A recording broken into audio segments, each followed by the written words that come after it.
Hello, happy bros. Hey, you're about to get a face full of the Kenn Bosak. He's a mentor. That's what I heard.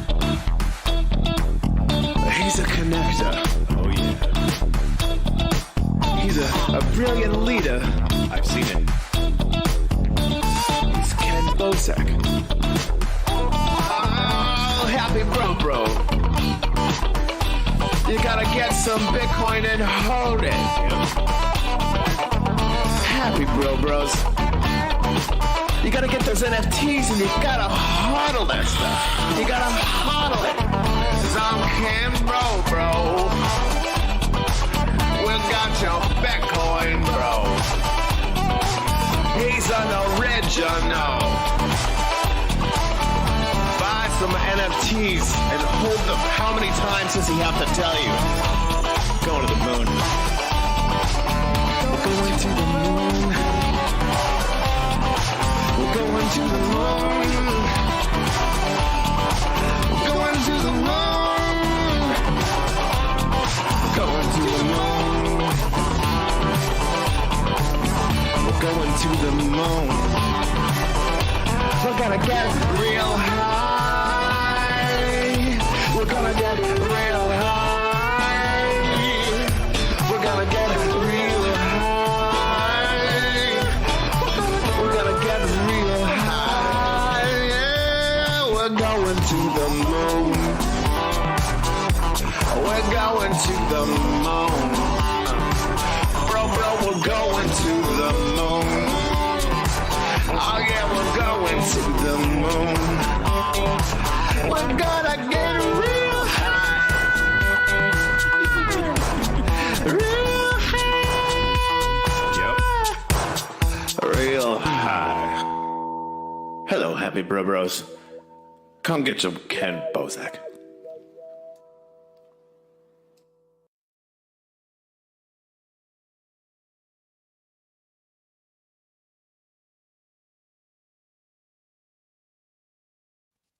And we're live? Are we? That's crazy. We're Is back. this thing on? Oh my god. Mine's vibrating. I don't know about yours, but I guess it's on. Hey, let us know in the chat. How's the audio? Shout out to Matthias. How goes it, bro? I hope you're staying warm in Jersey. I got the fuck out of Dodge. D&B Same here. said, yay, we have Nathan with us today. Yes, Nathan is back. Not another Bitcoin podcast is back. Tupac's back. Tupac's back. Everyone's back. We got Milton back in the house. Chili B, much love. Thanks for tuning in. I really appreciate it. Artificials, don't forget everybody. Shout out to the Dingleberries. Dingleberries up in the house. Art. Argo Blue, my faithful bro. Much love. Sounds Scott relaxing. Elliott. Steve RA2, how the hell do you do? If you're in the room, if you could just share this on social media, Twitter or Instagram, you could post this on your Facebook and then delete Facebook, just to help us get the live stream out there. If you're watching this on Facebook right now, don't forget to delete Facebook after the podcast.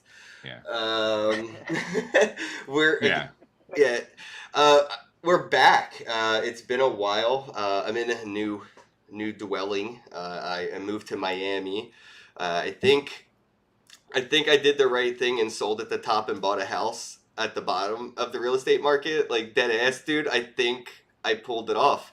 I hopping off one escalator and riding an elevator. That's what happened, dude. The real estate in Miami, just like, what the fuck did we do? Like, this house is worth way more than what we're paying for it now. Like, I'm so happy I did the one thing I've been telling myself not to do since the first day I bought Bitcoin. I was like, never buy house. Bitcoin's like over 50K-ish, and I'm like, oh, guys, I think we should probably buy a house.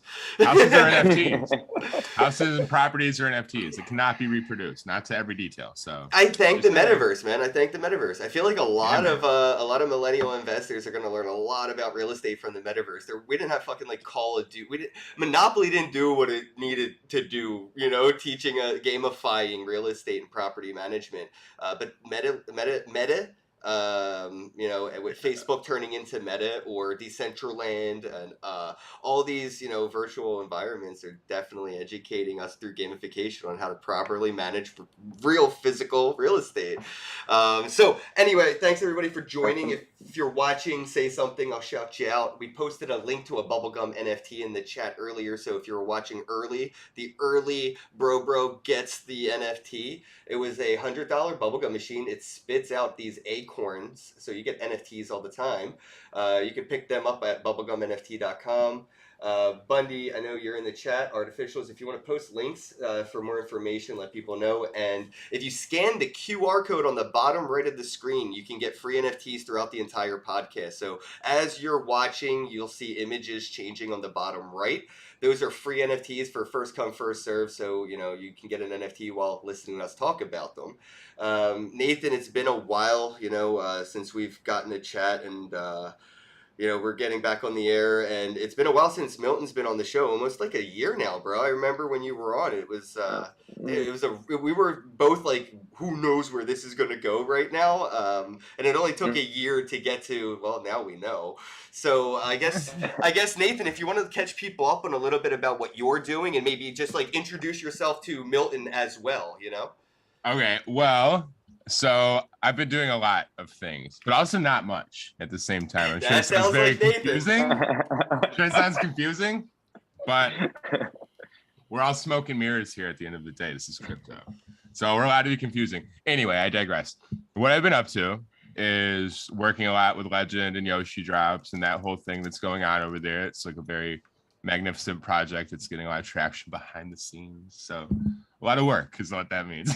So just busy, but also in the studio, mixing chemicals, making music, and art. Art's going good. So shout out to Artificials as well. Yeah, just goofing around, having fun with life, dealing with panic attacks, but also like very high highs and like really like great days mixed in there. So like very balanced, I'm feeling. So yeah, that's basically me in a nutshell. Damn, it sounds like, you know, no rain, no rainbows. You know, you can appreciate the good only because there's something to compare it to, and I feel that similarly, man. Especially with these markets, I'm just like, it's like, damn. You know, people want to talk about like seasonal depression. There ain't nothing like a crypto winter for a seasonal depression. So yeah, I was gonna great ask, trigger. Like, are we as we enter spring? Are we actually stepping into crypto winter, not realizing it? This is where I would love for Milton to chime in. Let people, you know, in the audience that are maybe tuning in that haven't listened to us speak in the past. We've been friends for many years, man. Since what, 2016, 17 was the first time we really started 17. talking. Damn, man. Yep. Shit, dude. It's been a long time, bro. And I'm telling you guys, it's been a great ride. This is a very wise bro. So I'm curious, like Nathan said, man, what are your thoughts? And maybe let people know what you've been doing from, you know, then till now. But are we stepping in this spring and end of crypto winter? Oof, I wish I had like a, you know, short-term answer for that, bro. And it has definitely been a crazy ride these past few years. You know, like what I've been doing is just the same thing I've been doing in this space, you know, for the past 4 or 5 years. It's just basically learning as much as I can, showing up in person, going to meet up, you know, all these, you know, projects, the C-suite, all that. And I'm just learning, going around the world. And one of the places that I've gone recently is El Salvador. And over there, like I got to speak with, you know, the diplomats that are actually pushing, you know, Bitcoin City. They're creating a whole Bitcoin City over there. They're, you know, going through a bunch of, you know, growing pains with, you know, accepting Bitcoin as legal tender.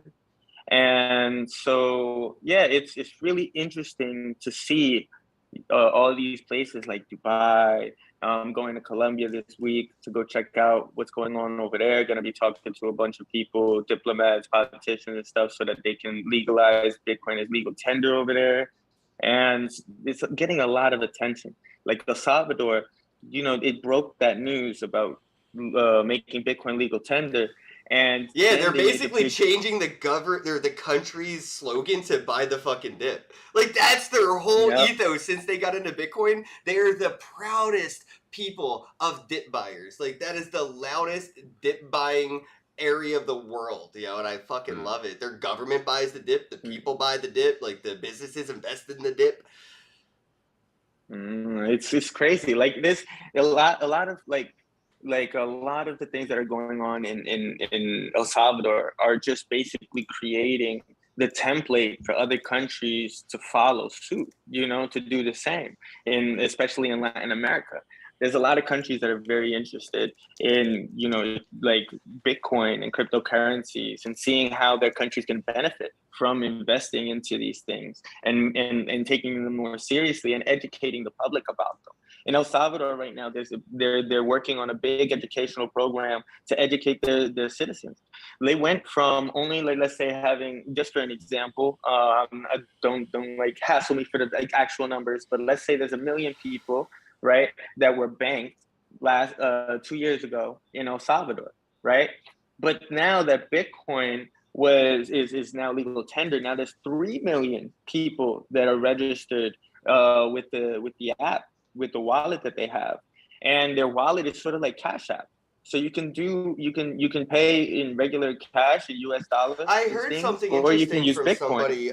Do you know who built that wallet? There was something important about that wallet, and I think they have their own blockchain that runs the Bitcoin wallet over there. They have their own currency or something, like their own token for that wallet. I don't remember if I'm like goddamn. Anybody in the chat know who the hell made their wallet? It's definitely something to look into. Is all I remember. I had that conversation. I know they're working really close with Blockstream, and they're working really close with Max Kaiser, with creating, you know, the infrastructure and everything for That's comforting. you know, El Salvador right now. And yeah, I know, right? Especially because they're having the trouble with the Chivo wallet because they're kind of centralizing something that's not meant to be centralized. So this is something that's good, that the world is paying attention to, especially the governments around the world, especially the United States, because the United States right now is saying that the United States, you know, monopoly over the dollar, or their special interest, you know, the keeping it as a world reserve currency, is threatened by El Salvador right now. So like this is already on record. So this is really, really crazy times. But the thing that I'm watching is that because of what's going on in Canada right now with the financial climate in Canada, a lot of Canadian crypto companies are reaching out, trying to move in their headquarters into El Salvador and other countries around the world right now that are crypto friendly. And this is something that's very interesting to me because it's actually looking like everything's working out for El Salvador right now. In the next 10 years, in my perspective, it's actually going to do pretty good. And they're building relationships with many different countries in Latin America as well. So what they're doing is they're creating something called the volcano bond, which is basically a Bitcoin bond, the first of its kind for a country to put out into the public market. So anyone can now purchase a Bitcoin bond, or a volcano bond is what they're calling it, on Bitfinex. It's exclusively going to be on Bitfinex for right now. But we don't know exactly, like they don't know, I don't mean they don't know, you know, exactly how they're going to really decide to roll out this volcano bond, if they're going to just only use exclusively certain exchanges and stuff. But yeah, it's really going to take, like, in the near future, in the next 5 to 10 years, we are definitely bullish. Like, I'm bullish long term for sure. And after everything you said, I'm still like you. And that's funny you said about 5 years, because that's where I think I'm at as well. I think we have a 5-year, not really a winter, but a 5-year plateau until we see that next bull run. Is because what is greater than corporate adoption? It's country adoption or government adoption, and that's going to take many years. It took these companies from, I would say, probably the ICO boom, honestly, 2017. Every company that is invested or using or touching crypto was already trying to figure it out in 2017. It just took them until 2022 to get through all the red tape, to the what ifs with the lawyers, with the board of directors, with everything. This is going to take a lot longer with these governments, but that's the next leap. Like when I tweeted out, as soon as Elon Musk said he was getting into Bitcoin, it was like, I don't know, like what, 60, 70 grand or something like that? What was Bitcoin's high? It was around 70. 69. Something like that. Around 60. Yeah. As soon as that, 69, 420 or whatever. As soon as that like prophecy came, I sold. I publicly sold and said, I'm buying wax. I'm going all in on wax and all in on NFTs. I sold there's 21 million Bitcoin. There's only like 10,000 crypto punks or whatever, right? Like, okay, like I'm just fucking thinking the same logic and just applying it to over here. And everyone kind of argued. And I feel like I said this even at the time then, that next, well, buy the rumor, sell the news. That was the rumor. That was the news. The next rumor is government adoption. Be buying during this rumor. And then when you start to see Canada, the United States, China, the governments paying employees or the post office accepting Bitcoin for stamps, that's the next sell point. Buy the rumor, sell the news. This is the next rumor buying period. You have a pretty long window of rumor buying opportunities here. But I feel like, to me personally, like you've been even talking about like how these governments are really trying to figure this shit out. That's the next, sell the news. 100%. And I can't wait to see what happens next, because you see, Ukraine right now, they just legalized Bitcoin over there, and they're going through a bunch of, political stuff with Russia and the rest of the world. So that's really, I feel like what's about to happen is the same thing that happened with corporations when they were coming into crypto, like you said. They're just laying down the railways to allow people to just to be a part of the community and take part and invest and use crypto in an easier way, So like something that you said earlier, again, like me, I feel like first it was the average Joe, right? Then everyone's FOMO'd in. Then Bitcoin and crypto went up. Then it was the companies, and then the companies started FOMOing in, and that's what we see now. The next stage is definitely going to be the government. Government is going to start FOMOing in. We all assume that business adoption, like corporate adoption, would be people like raising the value of coins by investing in things like Bitcoin, Ethereum, etc. That's a miscalculation in a lot of ways, because they're going to want to invest in the companies that run on blockchain. They're not going to want to like just own tons of coins. So I think that like us assuming a few years ago, like, oh, that's going to be our thing, like that was a big miscalculation. And I think that corporate adoption is like maybe like 5% finished, because a lot of investors I see, they just have their money on the sidelines. They don't understand it yet. They know they want to get into it, but they're not diving in yet, like head first, like MicroStrategy did, buying a bunch of Bitcoin. What they're doing is they're waiting to see what companies are successful, placing a bunch of bets, and then they're going to let those people run it or buy them out or something. Like, they're not just going to buy tons of Ethereum or Bitcoin like MicroStrategy did. But right. What we've seen, but that's what I mean with the FOMO. Right. Yeah. I think this was like a first wave, though. This was a financial FOMO. This was the financial wave, right? That next wave after that would be the development wave. Actually, things you can do with it. Like you said, they're not just going to buy Ethereum and sit on it. They're going to want to develop it. They're going to want to build with it. They're going to break and use it. They're going to spend some on fees because they're going to be building smart contracts and then have to fix that smart contract and scrap it, start over. And that's how these companies, you're right, corporate adoption will be not just investing financially, but investing in infrastructure. And that is going to be a wave we're going to see, but I don't think that will be as impactful financially to like the value of it. We'll actually be seeing people, we saw the value being added phase right now. This is the bags that were being held. Now we're going to start seeing more of that plateau period where they're going to be spending, buying and spending, buying and using, buying and using. And it will be a plateau until that government wave comes in, and then we start to see government invests, during the fucking, I forget, me and Brooke were talking about this the other night, government cheese. I was like, yo, there's a mountain somewhere in this country full of cheese because the government was like, yo, we're going into like this, like, a financial crisis. What do we do? Where do we invest? And somebody said cheese. And they were like, okay. And they bought a fuck ton of cheese from a farmer. And that dude was like, you signed the contract and they got screwed. They're cheese, really? You don't think Bitcoin, they're going to have a mountain full of Bitcoin and all these other derivatives that they can not just sit on, but then wait a few years, and then that development period of government-issued smart contracts will start to be issued, right? So, yeah, I think that financial wave, though, is over, bro. I think the development wave is just starting to begin, but I do see a very linear financial plateau for this market for a few years right now. I don't think we're going to see 80% jumps. Yeah, that's why the adoption by countries is more significant for the price point of cryptos. Yep. Because if you have, it's supply and demand, right?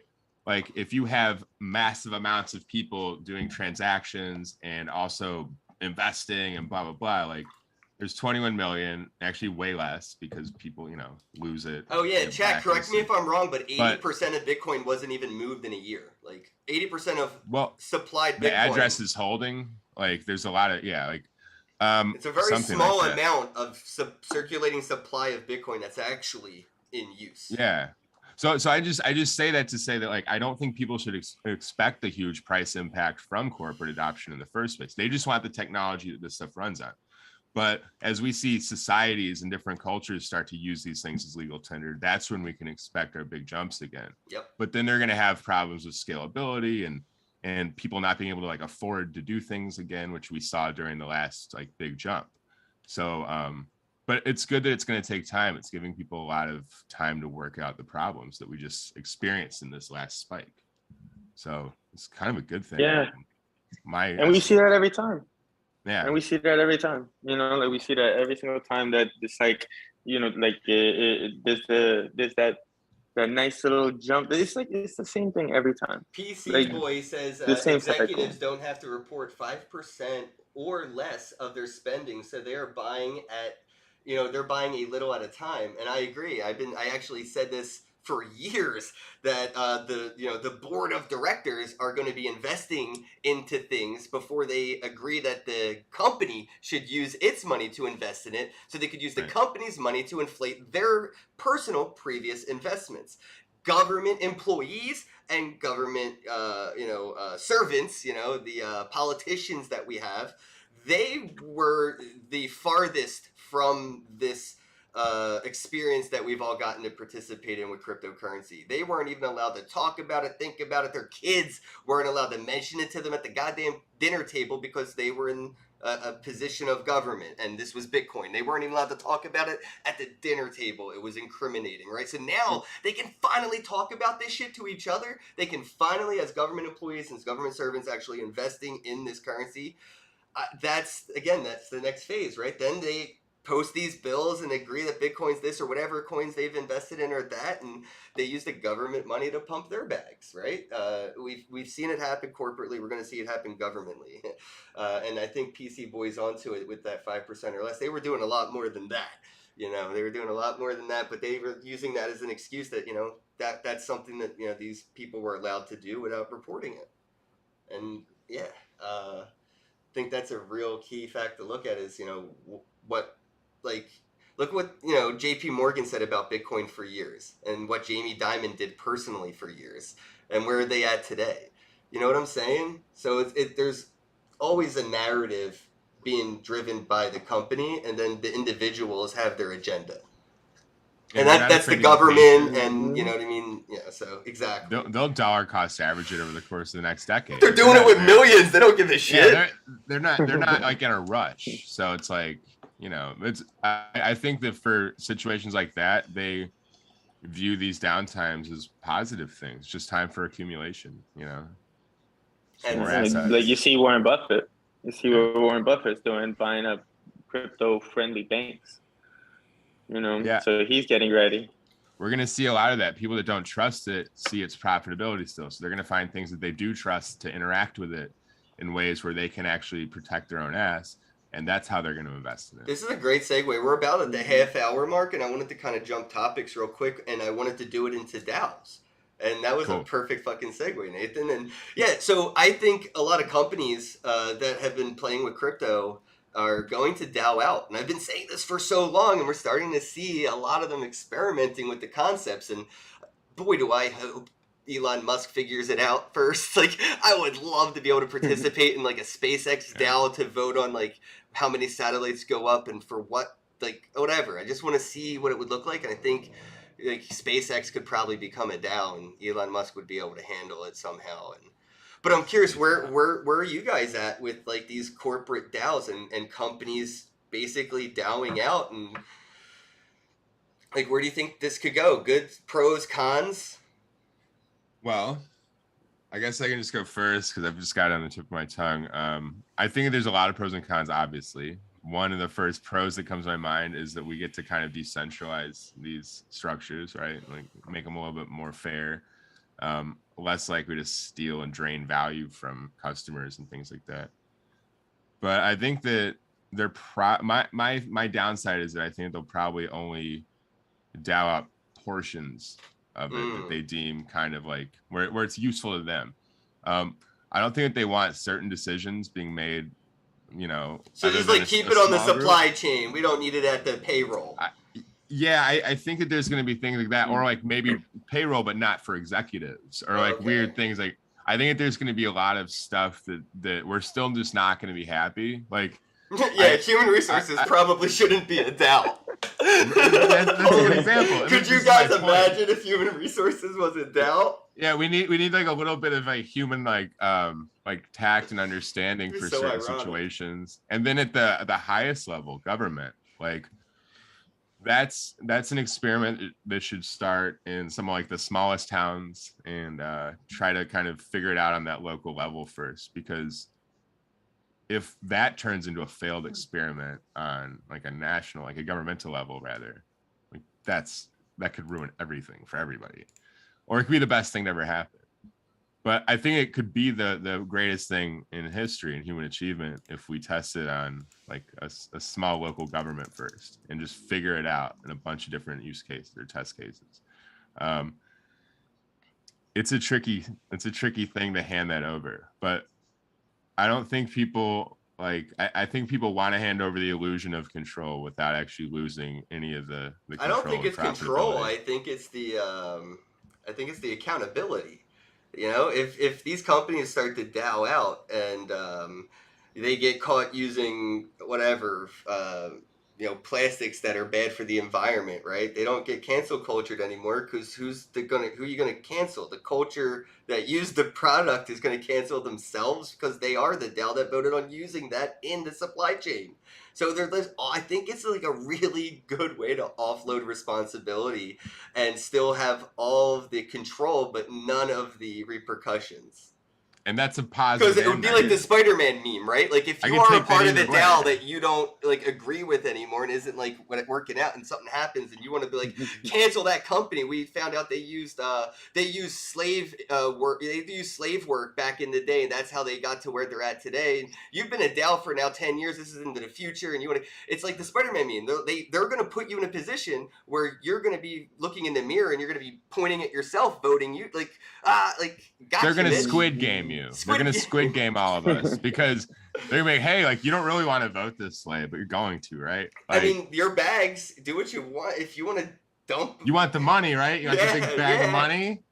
Vote how you want to vote how you want to vote. It's cool. But there's a big bag of money over here. And I think that's the problem with the system is it can, like, I got into an argument with somebody the other day about this because they were having a discussion about like tech and like how does this like really change the paradigm. And I think that like the consciousness and like awareness movement of like just mindfulness is maybe the only way of like identifying and dealing with human greed. Yeah. So like those human greed is always gonna be where the rubber meets the road between like a system that can work and a system that will work. Yeah. Milton, what do you think? I've heard a video. I can't remember the name of the politician, but he was in a suit. And he was talking about how the United States is behind on these avenues in which, companies can even be investable, right? If you want to be a mom and pop shop, you know, it's not even an opportunity for a community member to invest in a small business. So the Papa John's always wins, right? Do you think that, you know, the dowling out may be able to bring countries that are lacking in financial innovation because of these regulations? Can we like leapfrog into a more investable world? Like, you know what I'm saying? Like, is this what we like? 100%. Like, I can't even invest in Tesla right now, right? Like, Yeah. Yeah, exactly. Like I definitely do see DAOs and you know all this new technology and everything that we have to allow, you know, for inclusion. A lot of businesses are going to be included, and they'll be able to just, you know, crowdfund, and you know, like these developing countries are going to benefit the most out of this. That's why I am like, what we keep talking about is experiments, right? This is just one giant experiment because we don't know what's gonna happen. This has never happened before. We never had these tools ever before. So like, this is just all one experiment. What I'm excited about is to see what we can use these things for, and I hope that we don't spend time trying to use these things for, you know, things that it is not going to work for, or it can't be applied to, like using using a tire on a skateboard, you know, like it's just like, or something, like it doesn't work the best, you know, using a or missile like, to dig a hole. you know, a Like, missile, exactly. Like it it works, doesn't make but it's sense. like, I don't know. It's like, man. why? Like, my you favorite know, like, analogy is using a chainsaw to fix a leak. That's a good one. exactly. You know, like it's just, it doesn't make sense. But right now we're in the process of figuring out what works for what. And like, we shouldn't use this technology for everything. Everything shouldn't be decentralized anyways. I think You really know? fun And experiments are going to come out of Kickstarter type things, right? Where like Yeah. the companies that are birthed out of Kickstarter are essentially fucking DAOs, right? Like it's a company that started from a DAO. They did do an ICO in a sense, right? But instead of a utility token or governance or whatever, you get a product. And that's like the way you can invest in Tesla. You can buy a Tesla. yeah, and something about the launch pads that you keep speaking about, like that you brought up, is that's going to attract more people into those countries. You know, like if they come up with a great launch pad where people with ideas could crowdfund, you know, can crowdfund so that they can make these ideas into something that's useful and it's manifested, you know, like that's going to bring a lot more people to these countries, a lot more investors and money. I think we So can like for worry. instance, like Dubai. Oh, my bad. I was going to say we should worry about the accountability then, though, right? Like, so you know, what if these companies don't work? I mean, what is it, like 1 in 3 companies don't even like survive a year in business or something like that? Yeah, and a lot of small business owners have to start like 5 companies before they're even successful. Right. So the accountability of these things, I think, even having like you said, 5 failed businesses before you can figure out how to run a successful one, that is like a positive. There are negatives that are positive. So you could see these companies on like Kickstarter, how they didn't work out for the first 2 runs they did, but by the time they figured out how to run a campaign the 3rd time, they raised the funds, they made the product, and everyone's happy. But the way in that, you know, the problem that we're having now already, even with just like NFT projects, is there's you know, these there's no accountability. We don't know if it's stolen concept or if it's even like was ever going to become a real thing, like intentionally going to be a scam. And I'm wondering, like, those hiccups that those countries that you're talking about, can they even afford that? Because that is the early investor cost that they're going to have to pay, right? Americans can afford it, but their government's kind of saving us from it. We can afford to risk it. You know, that's why, you know, there's casinos everywhere here, but not so much in Venezuela. So, do you think that, you know, this could bankrupt, or is this an opportunity for a paradigm shift for these countries? Yeah, it's definitely like you said, the failing 5 times in order to just like succeed once, right? So the same thing applies to these countries. they're gonna have to go through a lot of growing pains. They're gonna have to fail a couple times and redo a bunch of bills in order to get everything right. So, yeah, I do feel like there are going to be, failures with people doing scams and on launch pads and stuff, and then these countries that are like Lisbon, like in Portugal, where it's zero tax for crypto, and they're crypto friendly for businesses and stuff. If the government is supporting rug pull, or they're supporting a scam coin, the rest of the countries around the world are probably gonna try to hold it accountable. So yeah, it's new ground. That's one thing. The one thing it brings to mind is like some of these countries can't afford to fail. Like if they do, there might not be any coming back from that. And I'm not trying to be a pessimist, but like I know the financial situation of places like El Salvador and why they would even be willing to do something like this. It's because they're kind of in a bad spot, maybe desperate, you could even say at times. So what are the future implications of that? Do you think that we could see potentially nations crumble over trying to shift their entire financial system? Because if we're going to look at like early adoption and the fact that, statistically it takes several tries to be successful at a lot of these things, and then you pair that with somebody who can't afford to fail anymore, like, do we think that they'll succeed because they have to, or is there this possibility that it doesn't work out? And if so, like, is this detrimental to the entire adoption philosophy in general? Well, I think that, any decisions that these governments are doing in order to just like be more crypto friendly and everything, they're thinking it through. They know they're under a magnifying glass. Their whole global community is watching them. So I do not think that these people that are doing these things are willing to risk, a great amount of risk doing what they're doing. So I feel like they are involving a bunch of different professionals from around the world. Like I personally was part of a group of people that went over there to El Salvador, and basically we were looking to invest and help by providing as much value and education to these people about the space as possible, not having any type of special interest involved. So like they are looking for the expertise. They are trying to build relationships and get understanding. They are trying to go against the time also, because they have to pass certain laws and everything in time to learn whether or not what the next step is. So yes, there is a possibility that these countries can fail, and it can affect their countries in huge ways. And it is a possibility. And just like we know it, they know it as well. And for the people's sake of these countries, I hope that, the community in crypto around the world,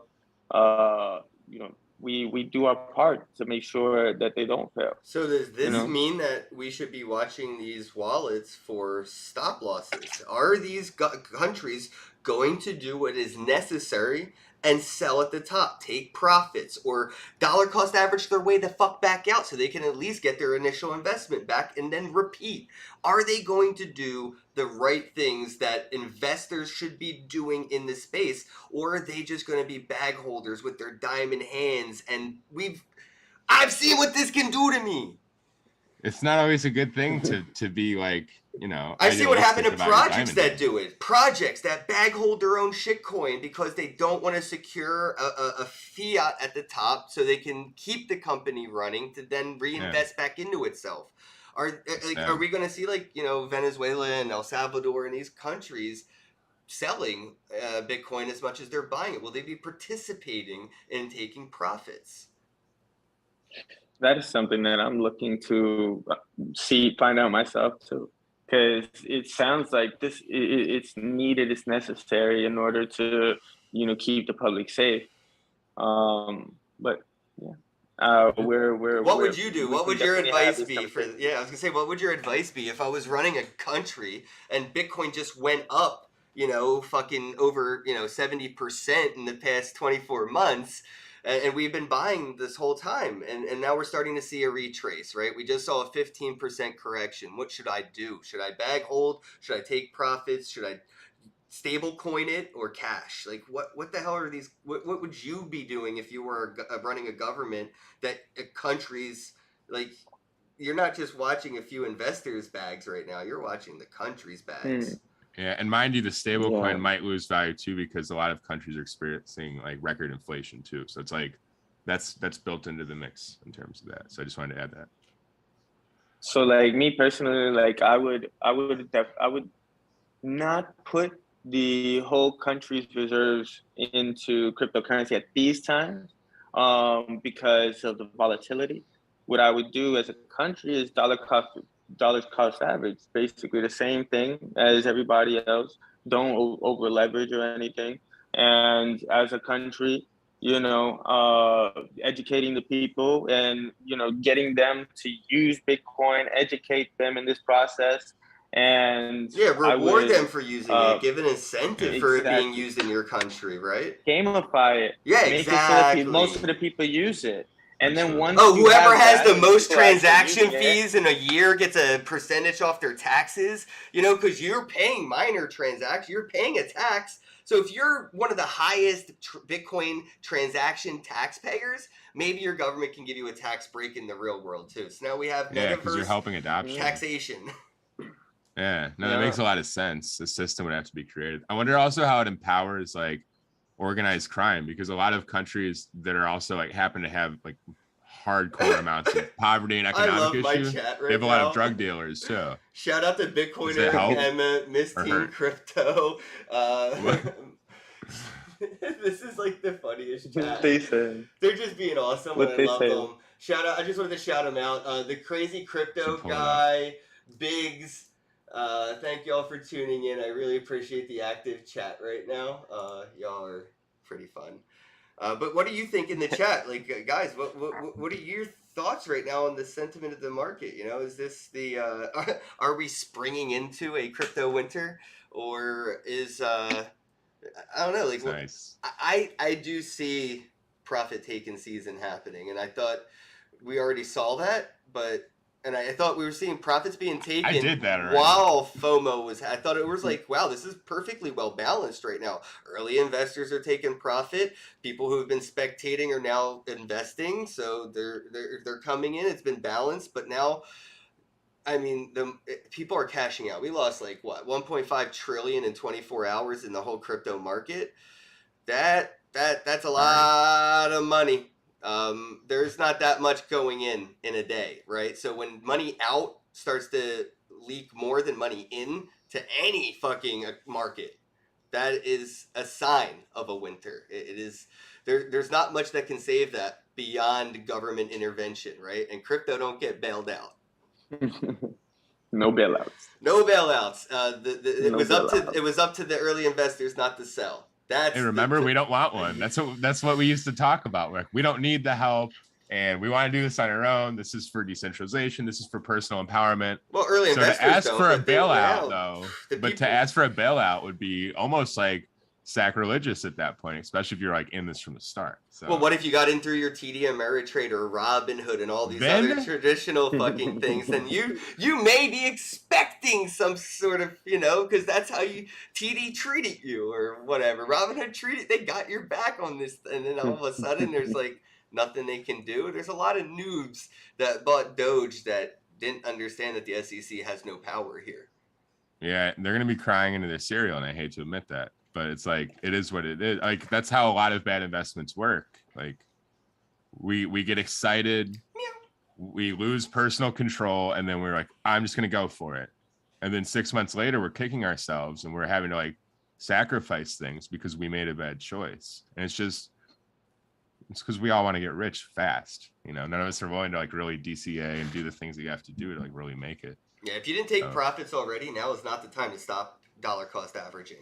Now is the time to continue what you've been doing and dollar cost average. If you've been diamond handing for the past 2 years and you haven't been taking profits and you could have, don't stop. dollar cost averaging if that's what you've been doing. You know, I don't think now's the time to be taking profits. If you've been able to cockhold CoinGecko this long, I think you can go another few years, and it will be worth it if you can.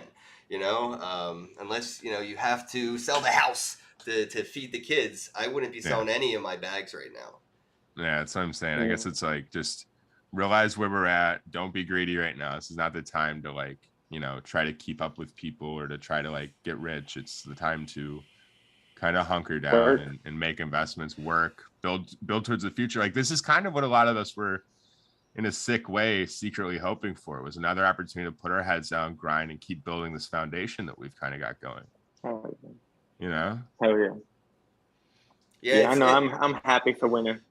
Yeah, same. And I feel like a lot of people who were prepared for it are as well. It's unfortunately though, the conversations we're having don't get hundreds of views or thousands of views because it's not a happy conversation. People don't want to fucking hear this. They want to go tune into their favorite YouTuber who's going to tell them that we're going to see a moonshot any day now. And that's every day. I'm going to do this. Every day these YouTubers are saying any day now. When moon boy, like holy fuck, dude. Like I'm going to take a shot. And I know that you're connected here and I'm sorry, but I see these BitBoy videos all the time. And it's always like, no, hang on. It's coming. Things are going to be great. And I think it's irresponsible to always say no, everything's awesome. And I love him, but also anybody that's doing that, be careful, man. These are people's futures out there. They're selling hopium and feel good videos. It's good for engagement because people want to hear that. But the fact of the matter is the season for profit taking has come and gone, and this is another opportunity to prepare yourself for the next one. And if I'm wrong, like come at me, bro. And maybe I'll say sorry, but like I don't think I'm wrong. I think it's just wrong to sell that hopium shit. Like I don't like that, man. That's what happened in pump people's tires. That's happened in 2017. You know, with the influencers and everything. 2018, people were doing that, and then a bunch of influencers disappeared. More people bought Doge at its all-time high than ever in the history of Doge before it got pumped by Elon Musk. More people purchased the Doge currency at its all-time high than ever before. That has like a world record of bag holding. You know what I'm saying? Yeah. It's like not the best thing for the whole sport of adoption and kind of getting people to trust us and things, Talking about maybe not a good look. We were just at the zoo yesterday and we saw how many animals went endangered because of overhunting, and I'm just like, that's what's happening to these shitcoins. They're being overhunted to extinction. There's no more profit left. The profitability is extinct now. Yeah, leave the pandas alone, Ben. The pandas alone.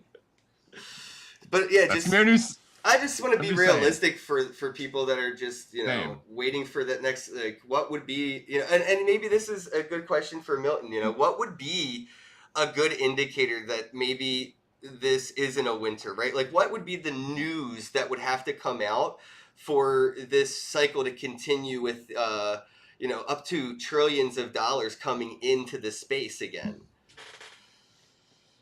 For me, I think it's like the number one indicator would be Russia, and what they decide to do with legalizing Bitcoin and, seeing what moves they take afterwards.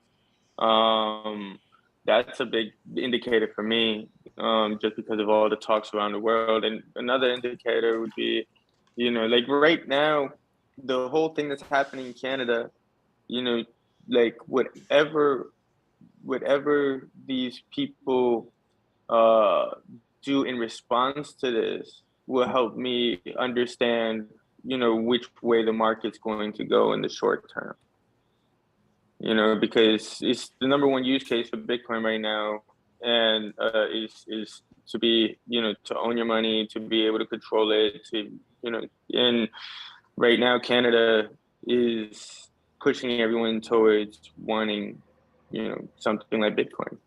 And so once I see the response between, like, the international community will have to Canada in the next, few months, then I'll look at that as an indicator for me personally. I was really hoping we were past the China ban Bitcoin, China unban Bitcoin, Bitcoin go up, Bitcoin go down. I was just thinking that, like, so until microeconomic factors quit influencing this giant market, I don't think that we're there. You know, it's just the way it is. They have to be like macro factors, or else like that's like, so the micro factors affect everything. It's just an indication that like it's a lot smaller than we thought it was. Right. We thought this was mass adoption. Like I ain't even gonna lie. I thought this was it, bro. I thought we're being able to spend Dogecoin at a Tesla charger station would be considered mass adoption. Holy fuck, bro, am I wrong? Like, this isn't even, we're still early adoption, and it's been a decade of early adoption. We have another decade of this. I think this is going to be a 20-year early adoption phase of a technology because of the regulations, because of the government's interventions, because of like, if you just look how easy it would be without, right? It would already have happened. We could, but we're nowhere near what mass adoption will look like because of this. This is still early adoption bullshit.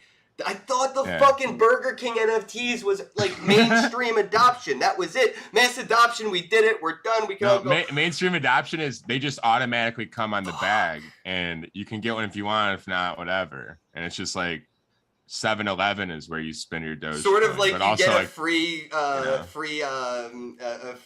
ice cream on every receipt, but everyone throws the receipt away. But there's always that one guy that collects the receipts so he can get free ice cream. Yeah, like that. Like mass adoption is like you pay for your Burger King in Dogecoin, and you get a Doge NFT as a receipt. Like that's mass adoption. That's the receipt. Yeah. They accept the. Fuck, dude, we're so accept far crypto. From give crypto receipts, or give NFT receipts. Like that's mass. Who's adoption. with me? Who's with me in the chat? Right? Did we all think 2022 was mass adoption? We were like, yeah, it's here. We did it. We're talking about fax machines now. This is going to get boring real quick. Nope. But next year is going to be dope. It's next year's the year. Oh yeah, now the fax machine has a photocopier on it. Yeah, you can do more than just copy our bucks and hand them out at the office party, right? We can fax and scan now, man. We're really moving up in this technology phase. This is so slow and boring and annoying, and it's all because of the regulations. It's scanning died hard. Dude. Can we just Miami? I really hope, like, since I'm here now, I'm obviously biased to the hopes, but I really do hope that this becomes like a little, experimental grounds in which the government kind of lets us do whatever the fuck we want, win or lose, and they don't help us if we fuck up, and they don't want much from us when we succeed. I think Miami's a good petri dish. It's good, but it's still so scammy. People here can afford to go broke. I'm telling you right fucking now, bro. These motherfuckers can afford to lose some money here. They need to lose some money here. Miami needs to lose some money. They could afford it. Like, they should be playing with crypto. Sell them like very expensive. Sell them the best parking spots in the city as NFTs. Oh, they'll buy it. They'll buy that those shit, tax man. Deductible. They'll buy those parking spots so fast. Yeah. And just make those taxes. Oh yeah, there's no like estate tax, so they can't really play that game. No, they could with the transaction fees. That would be the tax, and I really feel like that would be like the epitome of mass adoption now to me. Like, what's mass adoption actually look like as opposed to what we thought it was going to be, and now we see that this is still early adoption. I think it's going to start with taxation. Governments will start running mining facilities that they build with our money. They're going to use taxpayers' money to build Bitcoin farms and invest in Ethereum and run Ethereum nodes and join into the Litecoin community and running Lightning networks and putting a bunch of Litecoin in the network to transact those Lightning fees. And they're going to earn taxes through the transactions of the currencies that they participate in. And the rewards that they're seeing being won by one random dude last year, like a few months ago. I don't know if it was this year or not, but some random dude won the Bitcoin lottery running one miner in his house. You know what I mean? Like, yeah. So they're seeing he won a block. I'm sorry, not one, but he won a block. Like, he got rewarded a block. Right? I can't. Somebody find the article for me. It was a while ago, and I was in a weird spot, so I don't remember all the details. I was just like super impressed, but now thinking about all this, like, yeah, they're going to be mining Bitcoin because they're going to want to get those rewards, and they're going to use that. And I think that the Dow experiment may go towards what taxes are used for. So again, when citizens complain about the potholes, who the fuck's to blame? You're the assholes who voted in the Dow to put all the money in the schools, and now we have all the potholes around the school. Like, you have to learn how to diversify as a community. And the government gets to step back and be like, all right, learn how to fly. You wanted less government, you got less government.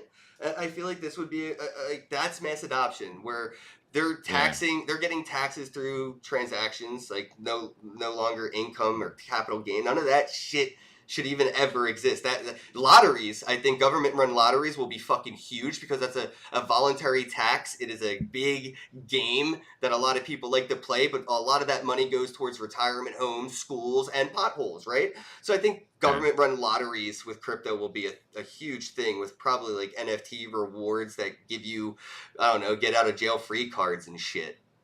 It makes me think of Fort Knox, like, so where our supposed like gold reserve is for our currency, for instance. Like, what if the government mines Bitcoin, for instance? Black rewards get put into a reserve to back our currency. Like, that's a way to actually use it to help the system for everybody. Like, well, I see something like that. I wonder how they're doing it over there in El Salvador, because they use the government money or whatever to mine Bitcoin over there. So like I wonder what the structure is over there. Well, yeah, if my tax dollars paid for the infrastructure of the government to make a financial gain, I should be rewarded as well. I should get a cut of whatever they're profiting, or at least a discount on my taxes that I pay, since my taxes already make you money. Like, my taxes, dividends pay my fucking taxes. What are you talking about? But I can see where a beautiful system could be created to benefit everybody. The problem is, like, those systems don't have a great history of benefiting everybody. They usually find a way to make like 99% of the benefit go one direction. But we don't need more people to buy and hold, Steve. Oh, this is exactly the opposite. We need more people to use it. I think it's 80% of I'm looking this up now, man. But Steve, we have too many people just holding Bitcoin. The HODL is a virus. HODL is a virus killing Bitcoin. All we have are people that buy it and sell it. That's like, and hold it, buy, sell, hold. We need use, and we need to incentivize use. We need to reward use, and that starts with all the small businesses. Like, a lot of people are making money right now starting their own businesses, and they still don't want to accept Bitcoin for the company that they got their money to start because of Bitcoin. Diamond businesses should take it, but like, I don't know. Yeah, I don't know why I said that. Spend that shit. Yeah, spend that shit. Good times with Mello. Joshua, thank you so much for tuning in. Crypto Sultan, both amazing artists in the chat right now. Those are my homies. Thanks for the super chat, by the way. I appreciate it. I promise all super chat funds do go directly towards drugs. So I promise I will buy drugs with all the money you send me on YouTube super chats. So I don't know what I can probably get a tray bag out here. I am in Miami. Yeah, I went on your website and gave you $4.20 when we were away, just randomly. I was like, on PayPal. You just got like a random. That's nice for the little joint. I actually get those sometimes. I know how to get a hold of them. My website does say send drug money here, and it's just a link right to my PayPal for drug money. It's so funny. I think I've done it twice in my life. I just like, whenever I think of it, I hit it up. Oh god, Bitcoiner sent me $2. Now I can get a nickel bag. Oh. Nice. But a nickel bag of what is the question? Oh my god. I was just about to say, I haven't heard a nickel bag in a minute. I miss those days, honestly. Like, I love that I can just go get weed out of a store, like, an Apple like store, and it's all nice and all that. But it's a weird feeling missing the adrenaline rush of like doing something that might get you in so much trouble. And then, speaking of getting in trouble, I'm gonna turn my camera off for a second. Yeah, technical difficulties. Oh, D&B for the Canadian donation, 5 CAD. All love, BBs. Thank you so much. No, seriously, stop though. Don't. I'm gonna turn off super chats one of these days. We love CAD. I love you guys so much. I'm going to get ready because I'm going to post a link in the chat because y'all guys are being so nice to me. I'm going to give away a bubblegum machine NFT in the chat, but you're going to have to click that link. All right, it's fastest link clicker. So Boom, and that is D&B. So shout out to D&B if you win that bubblegum machine. Don't forget to thank D&B, Bitcoiner, and Mello, all for sending super chats during the live stream. I guess we could kind of wrap things up here. I know both of you have actually been talking to people during the past few months in consulting or advising. So if you want to put out any of your 2 cents for free and then let people know how they might be able to get in touch with either one of you to talk about their current financial situations, because we talked about this earlier. We joke about like seasonal depression in the real world when it's winter. A lot of us get depressed, and crypto winter is no different. As we may be approaching a crypto winter, people may be getting financially depressed, and these are one of each 2 of the best people to talk to therapeutically about your financial situations, and also walk away with some guidance on where to go, or just somebody to listen to. You know what I mean? So I guess I'll let Nathan go first, and then Milton, we can wrap up with you, and then we can let the audience get on with their day. Yeah, I would say first, just so I don't forget, if you need to get a hold of me, probably just DM me on Twitter. I'm a little slow to respond. It might take like a week, but I will get to you eventually. And it's Love is Nathan. I'm more of like an emotional support animal when it comes to crypto. I tell the truth, but I'm also not like too harsh. And I try to give people real actual advice. I just kind of explain their situation and what their options are and what's most beneficial to a human like them. I think giving real advice is dangerous because we don't really know what's actually going on in somebody else's head or their life. So, or it's gonna happen.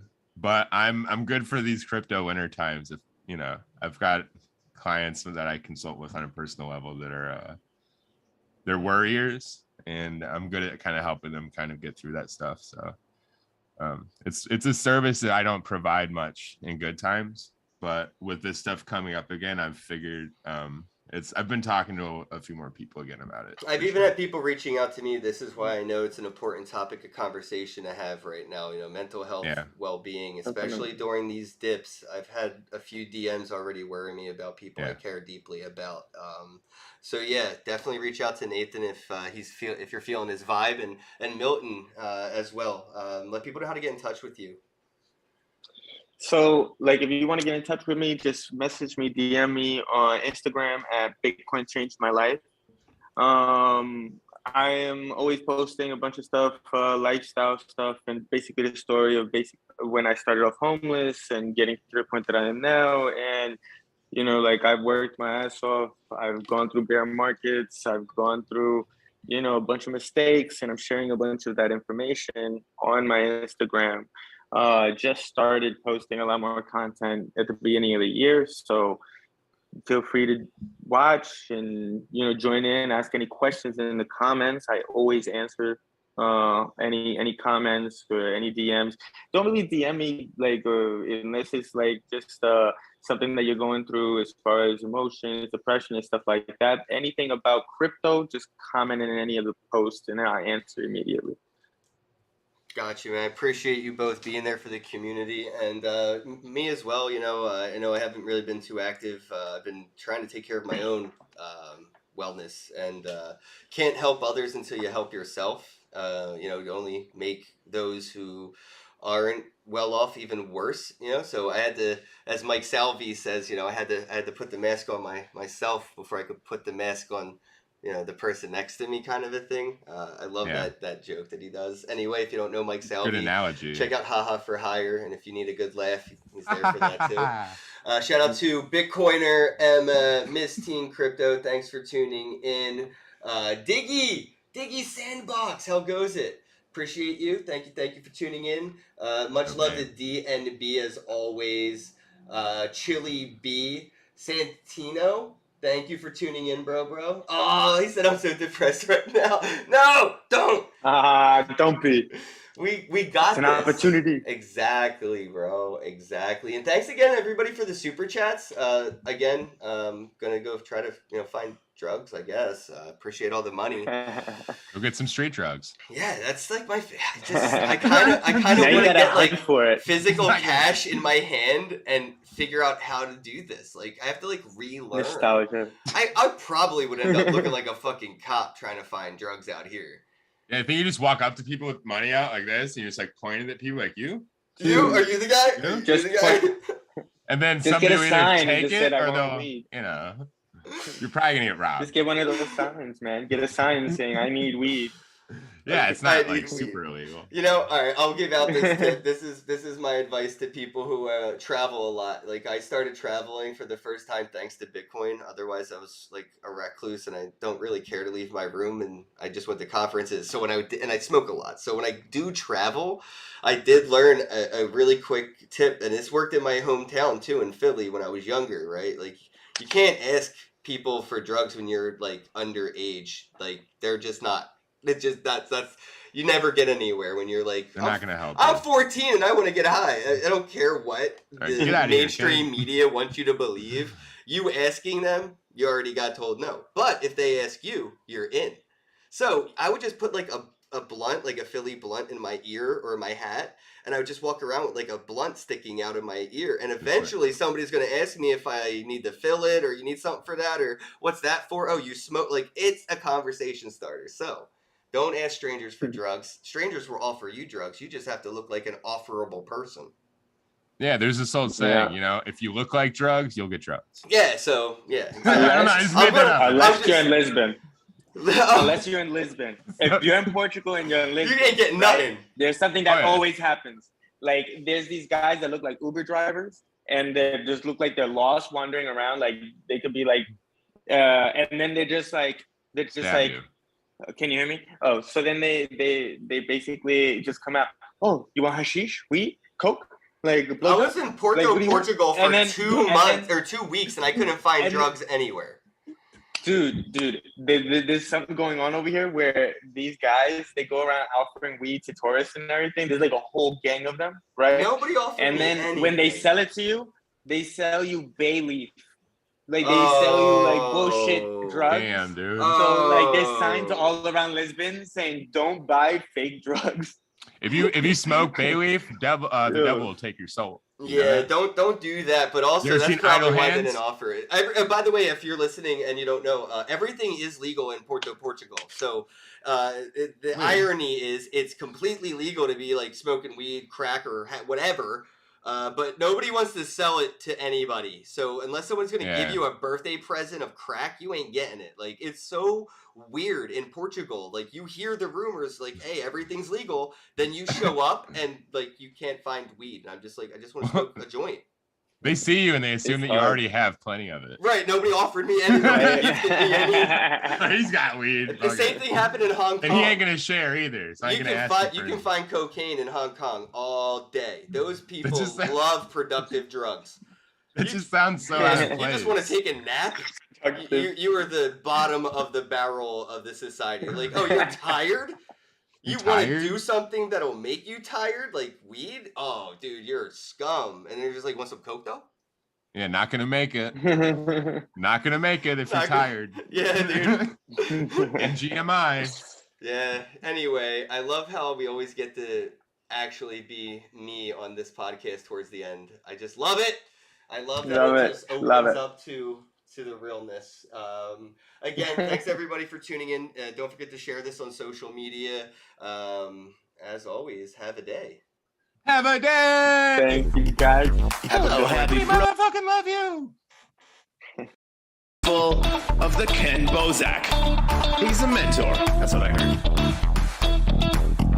He's a connector. Oh yeah. He's a brilliant leader. I've seen it. He's Kenn Bosak. Oh, happy bro. You gotta get some Bitcoin and hold it. Happy bros. You gotta get those NFTs and you gotta hodl that stuff. You gotta hodl it. 'Cause I'm Kenn bro. We got your Bitcoin, bro. He's an original.